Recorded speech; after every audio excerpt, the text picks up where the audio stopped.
नमस्कार दोस्तों। आज तक हमारे इस पृथ्वी लोक में जितने भी बुद्ध पुरुष या फिर सिद्ध पुरुष रहे हैं, सिंपली वे मिनिमम आत्मज्ञान में रहे हैं। और उनके द्वारा अगर कोई पुस्तक लिखी गई है, जिन्हें आप ग्रंथ पुराण या फिर शास्त्र वगैरह भी कह सकते हैं, या फिर अन्य धर्मों के हिसाब से जिस भी तरह के नाम उनके वक्तव्यों को दिए गए हैं, वो उन बुद्ध पुरुष और सिद्ध पुरुषों की अनुभूतियाँ हैं जो कि उन्होंने आत्मा के स्तर पर अनुभव किए हैं।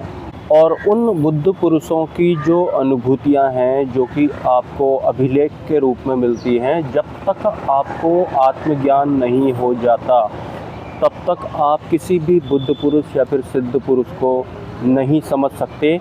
मतलब बुद्धि के स्तर पर आप किसी भी भगवान को या फिर बुद्ध पुरुष को या फिर सिद्ध पुरुष को बिल्कुल भी नहीं समझ सकते। तो आपके लिए अगर आप अध्यात्म में आए हैं तो सबसे ज़्यादा ज़रूरी होता है कि आप सबसे पहले अपने आप तक पहुँचें।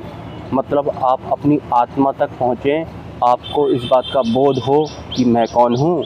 अगर आपको मैं कौन हूँ का बोध हो जाता है, मतलब आपको आपकी आत्मा मिल जाती है, तब तो आप बुद्ध पुरुष को और सिद्ध पुरुषों को समझ पाएंगे। उन्होंने जो भी बोला है वो भी आपको आत्मिक बुद्धि से समझ में आएगा और बिल्कुल सही वाला समझ में आएगा, जो कि वास्तविक अर्थ है उनके शब्दों का, वो वाला।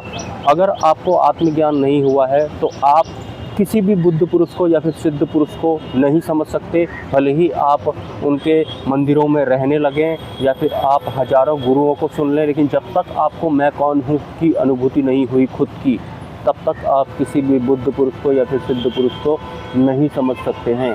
तो सिंपली अगर आप अध्यात्म में आए हैं तो आपकी शुरुआत ये होनी चाहिए कि मेरे को सबसे पहले ये जानना है कि मैं कौन हूँ। लेकिन मोस्टली जो साधक होते हैं वो क्या करते हैं, अध्यात्म में आते ही वो ये जानने चाहते हैं कि ये पृथ्वी कैसे बनी, इस ब्रह्मांड का रहस्य क्या है, या फिर फलाने बाबा जी आत्मज्ञानी हैं या नहीं हैं, या ये जो ब्रह्मांड हमको दिखाई पड़ता है इसके पीछे कौन है।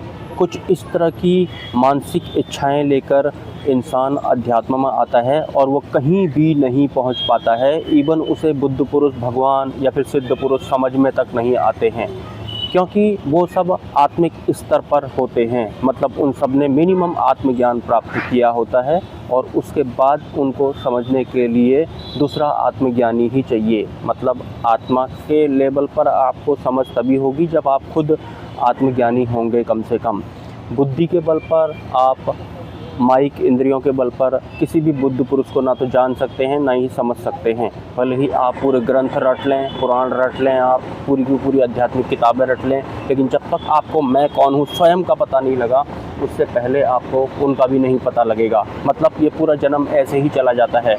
इसलिए भी आपने देखा होगा कि हमारे इस पृथ्वी लोक में 10,000 लोगों में से 2 या 3 लोगों को ही आत्मज्ञान होता है।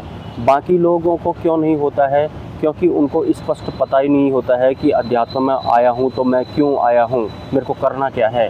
वो इसी कसम में रहते हैं, या फिर उनके बुद्धिमन ही उनको चला रहे होते हैं कि तुम्हें ये जानना है कि ये पेड़ कैसे बने, ये दुनिया कैसे बनी, ये आसमान कैसे बना, वो फलाने वाले लोग कैसे हैं, वहाँ के कैसी दुनिया है, क्या वहाँ ऑक्सीजन होती है, दाल चावल खाते हैं क्या वहाँ के जो भी जीव रहते हैं। इतने तक ही वो रह जाता है। उसका ध्यान कभी भी वो अपने ध्येय में कभी भी नहीं चल पाता है कि सबसे पहले मुझे जानना है कि मैं कौन हूँ।